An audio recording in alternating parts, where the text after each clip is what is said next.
మంత్రి కొండా సురేఖ ఇప్పుడు తెలంగాణలో సెంటర్ ఆఫ్ ది కాంట్రవర్సీ అయ్యారు.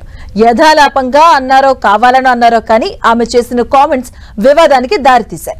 మంత్రులు కమిషన్ తీసుకుని ఫైలు క్లియర్ చేస్తారనే అర్థంలో ఆమె మాట్లాడగా దాన్ని పట్టుకుని ప్రతిపక్షాలు విమర్శలకు దిగాయి. జరగాల్సిందంతా డ్యామేజ్ అంతా జరిగిన తర్వాత కొండా సురేఖ తాను అన్న మాటల అర్థం వేరంటూ క్లారిటీ ఇచ్చే ప్రయత్నం కూడా చేశారు. అయినా అప్పటికే జరగాల్సిందంతా జరిగిపోయింది. అవేనంటూ మీరు చూడండి.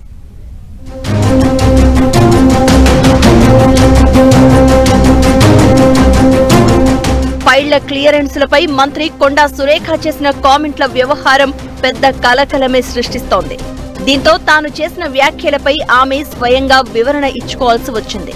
దానికి ముందు మాజీ మంత్రి కేటీఆర్ కొండా సురేఖ కొన్ని నిజాలైనా మాట్లాడినందుకు అభినందనలు అంటూ వ్యంగ్యంగా ట్వీట్ చేశారు. తెలంగాణలో కాంగ్రెస్ కమిషన్ సర్కార్ నడుస్తోందని ఎద్దేవా చేశారు. రేవంత్ రెడ్డి లేదా రాహుల్ గాంధీ ఈ ఆరోపణలపై వారి స్వంత కేబినెట్ మంత్రిపై విచారణకు ఆదేశించగలరా అంటూ ప్రశ్నించారు.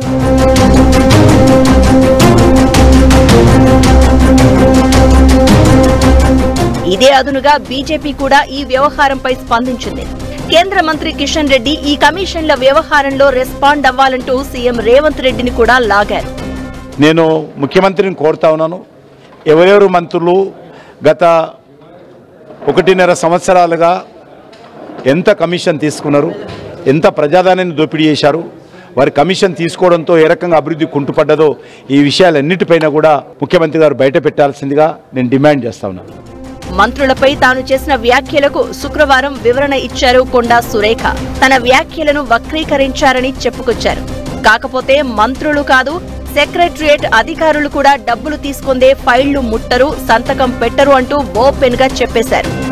సెక్రటేరియట్ లో చాలా వరకు సెక్రటేరియట్ మొత్తం కూడా చెడగొట్టిపోయిన వాళ్ళు చెడగొట్టిపోయి ఈ రోజు మేమేదన్నా మాట్లాడాలన్నా కూడా కొన్ని చోట్ల మాట్లాడలేనటువంటి పరిస్థితి ఉంది. ఇప్పుడు సెక్రటేరియట్ స్టాఫ్ కూడా చాలా చెడగొట్టిపోయిన వాళ్ళు ఉన్నప్పుడు డబ్బులు ఇయ్యంది పని చేసేవాళ్ళు కాదు.